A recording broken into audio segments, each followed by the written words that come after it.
MLA যদি গৈ actor হৈ যায়, মইতো প্ৰথম জীৱনত ইমান দিন ৰাজনীতি দেখা পাইছো এমএলএ এক্টিং কৰা, চাহৰ দোকানত বহি লৈ এক্টিং কৰে। এমএলএ এক্টৰ হ'ব নোৱাৰেতো। এমএলএ ৰাইজৰ ক্ষেত্ৰত ক'ব লাগিব 5 বছৰ খেদি দিম, 10 বছৰ খেদি দিম, 15 বছৰ খেদি দিম বুলি ক'লে অসমীয়া মানে হজম কৰিব নোৱাৰে না। ক'বলৈ আপুনি কোন হয় আমাক খেদি দিবৰ কাৰণে? তেনেকুৱা সাহসটো এমএলএ থাকিব লাগিব না। এতিয়া মইতো শুনি দুখ লাগি গৈছে, এনেকে এমএলএক ধমকি দিছে, মোৰে গাত লাগি গৈছে। কোনে দিছে মই নকওঁ আৰু ইমান কাহিনী।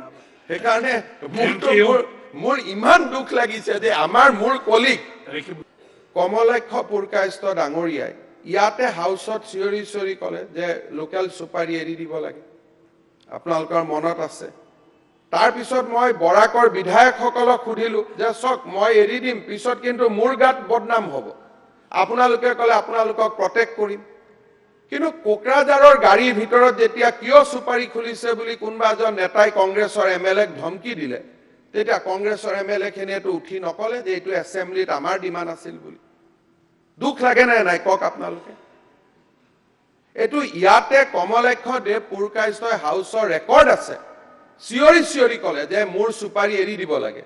ইউডিএফৰ জাকিৰ হুছেইন, সুৰজামান, গোটেই নিজামুদ্দিন ইয়াতে হুলস্থুল লগাই দিলে সেইখন এছেম্বলিত যে বৰাকৰ স্থানীয় লোকৰ ক্ষতি হৈছে, চুপাৰী আমাৰ স্থানীয় বস্তু, চুপাৰী ইলিগেল নহয়, চুপাৰী খুলি দিয়ক।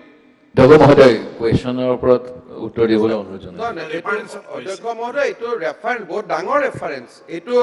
এই কথাটো শুনিলে ভৱিষ্যতে সফল হ'ব যে হাউচৰ কথা শুনি কেনেকে মুখ্যমন্ত্ৰী বিপদত পৰে।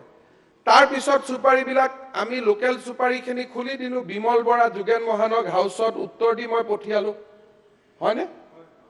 বিমল বৰা, যোগেন মহান ইয়াৰ পৰা হাউচত গৈ পেলাই তাত আলোচনা কৰিলে। কৃষকসকলৰ ক্ষতি হৈছে, চুপাৰীখিনি আহিব দিয়া হ'ল। এতিয়া ময়ে চুপাৰী চৰ্দাৰ হৈ গ'লো। কালিৰ পৰা ময়ো বন্ধ কৰি দিম বুলি ভাবিছোঁ। মই যোৱাকালি ৰাতি সেই ঘটনাটো শুনিলোঁ।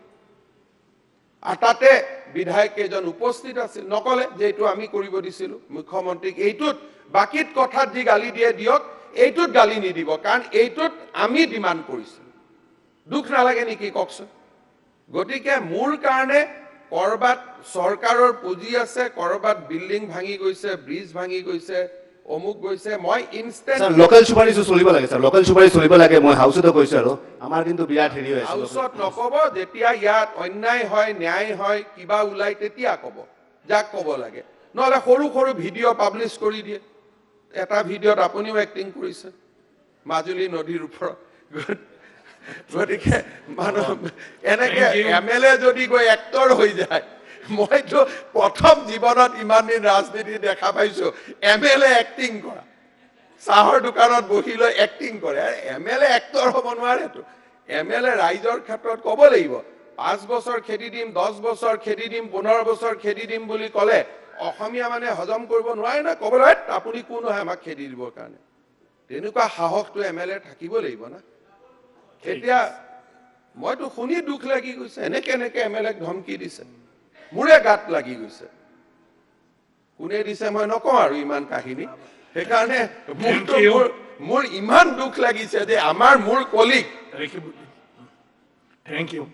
মাননীয় অধ্যক্ষ শেষত কৈছো যে যদি এনেকুৱা ইনষ্টেণ্ট জাষ্টিচ লাগে, তেতিয়াহ'লে হাউচত এটা কমন নিয়ম কৰক যে ক'ৰবাত দলং ভাঙিলে ইঞ্জিনিয়াৰজনৰ টকাৰ অভাৱ নাই, কৰ্তৃত্বৰ অভাৱ, যে কৰ্তৃত্ব থাকিব, লগে লগে ঠিক কৰি দিব। আৰু তাৰ কাৰণে he will not be subject to harassment after death. সেইটোৱে আমাক লাগে। আপোনালোকে আলোচনা কৰক, মই লগত আছো।